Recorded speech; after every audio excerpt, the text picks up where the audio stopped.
2026 বিশ্বকাপে মেসির খেলা নিয়ে যা বললেন স্কলোনি। ক্যারিয়ারের শেষ দিকে দাঁড়িয়ে আছেন লিওনেল মেসি, তবে তার পারফরমেন্সে বয়সের কোনো ছাপ নেই। তাই তো মেসি ভক্তরা আগামী 2026 বিশ্বকাপও আর্জেন্টিনার জার্সিতে দেখতে চান লিওনেল মেসিকে। যা নিয়ে একাধিকবার কথা বললেও নিশ্চিত করে কিছু বলেননি মেসি। এবার তার বিশ্বকাপ খেলা নিয়ে কথা বলেছেন লিওনেল স্কলোনি। আর্জেন্টাইন কোচ বলেন, প্রথম কথা হলো সে মেসি এবং তার সত্যিরা জানে এখনও যথেষ্ট সময় আছে হাতে। সে এবং বাকিরাও বিশ্বকাপ খেলতে আগ্রহী।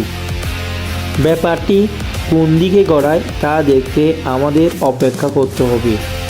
আমাদের ভাবনাটা সে জানে এবং আমাদের মধ্যে সে সবচেয়ে বেশি বুদ্ধিমান। তবে বিশ্বকাপ খেলা নিয়ে দল থেকে কোনো চাপ দেওয়া হচ্ছে না মেসিকে। এই আর্জেন্টাইন গ্রেটের ইচ্ছার উপরে নির্ভর করছে তার খেলা। এই প্রসঙ্গে স্কলোনি বলেন, সে যেন সুখী থাকে সেটাই আমার একমাত্র চাওয়া। সে এবং অন্য কারো উপরে নয়। সে নিজের ভবিষ্যৎ নিয়ে কী করবে সেই বিষয়ে আমরা বলার কেউ না। এর আগে 333 অ্যাপে প্রকাশিত এক সাক্ষাৎকারে মেসি নিজেই বলেছিলেন, আমি জানি না 2026 বিশ্বকাপ খেলব কিনা। অনেক প্রশ্ন হয় এই নিয়ে, বিশেষ করে আর্জেন্টিনায়। আমি এবছর ভালোভাবে শেষ করতে চাই। এরপরের বছরের পাক মৌসুমে ভালোভাবে শুরু করতে চাই। প্রচুর ভ্রমণের জন্য যেতে পারিনি গত কয়েক বছর।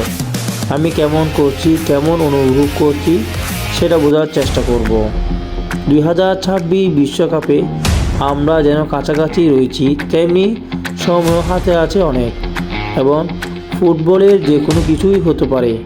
প্রতিটি দিন ধরে এগাচ্ছি, এর বাইরে কিছুই ভাবছি না।